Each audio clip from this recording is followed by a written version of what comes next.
Ziyu was the youngest daughter of King Fuchai of Wu. At 18, she was both beautiful and talented. She fell in love with a young man named Hanjung, a 19-year-old scholar gifted in poetry and spiritual arts. The two secretly exchanged letters, and Ziyu promised herself to him, before settling off to study in the states of Qi and Lu. Hanzhong asked his parents to propose marriage to the king on his behalf. But the king was furious. "How dare a commoner dream of marrying my daughter?" he shouted. He rejected the proposal without a second thought. Ziyu, heartbroken and shamed, wasted away in sorrow.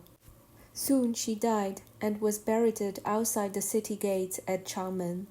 3 years later, Hanzhong returned. Hearing the tragic news, he wept bitterly. He brought offerings to her grave and mourned deeply. As the wind stirred the willow, Ziyu's spirit rose from the tomb. She appeared, tears in her eyes. "When you left," she said, "you begged your parents to ask the king for his blessing. I thought we had a chance. But after you were gone, everything fell apart." Then she turned slightly and sang. "A raven flies south from the mountains. A net is spread on the northern hill. The raven soars high. What can a net do now?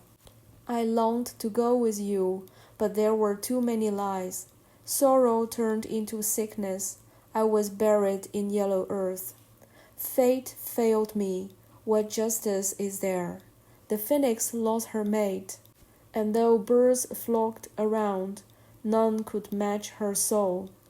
Once you loved me, my body gone, but heart still near. How could I forget you?" When she finished her song, she sobbed and invited Hanzhong to join her in the tomb. He hesitated. "The living and the dead walk separate roads," he said. "I'm afraid this is wrong." Ziyu pleaded, "I know life and death divided us, but once I live again, you will never see me. Do you think I would harm you? My heart is pure. Can't you believe that?" Moved to tears, Hanzhong followed her into the tomb. For 3 days, they lived together as husband and wife. Before parting, Ziyu gave him a glowing pearl. "My name is ruined, my wishes are ashes. I have no more words, only this. Take care of yourself, and if you ever go to the palace, please greet the king for me." Hanzhong left the grave and went straight to see the king. He told the entire story. The king flew into a rage. "My daughter is dead. How dare you slander her memory? You must have robbed her grave and used ghost tales to cover it." He ordered Hanzhong's arrest. But Han escaped and rushed back to Ziyu's tomb. Ziyu said gently, "Don't worry, I'll explain it to the king myself." At that moment, the king was in his chamber combing his hair. Suddenly, Ziyu appeared before him. Stunned, he said, "Ziyu, how are you alive?" She kneeled. "Hanzhong sought my hand, but you refused.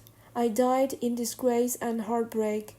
He came to mourn me, and I was moved by his sincerity. He didn't rob the grave. I gave him the pearl freely. Please don't punish him." The queen came out, crying and trying to embrace her. But as she reached out, Ziyu faded like mist in morning light. I love this story because it's not just about ghosts. It's about longing, loyalty, and the pain of being misunderstood. Ziyu doesn't return to seek revenge. She returns for love, dignity, and truth. One moment that moved me deeply is when she invites Hanzhong to join her in the tomb. It's a chilling request, yet what lies beneath it is something incredibly tender: trust. She isn't trying to lure him into death. She's asking him to cross the boundary between the living and the dead just to be with her again, even for a moment. And he agrees, not out of fear, but because he believes in her. That quiet, mutual faith is more powerful than any oath. In a world where duty often silences emotion, This tale dares to speak the language of the heart and shows us that love, even when buried, can rise again.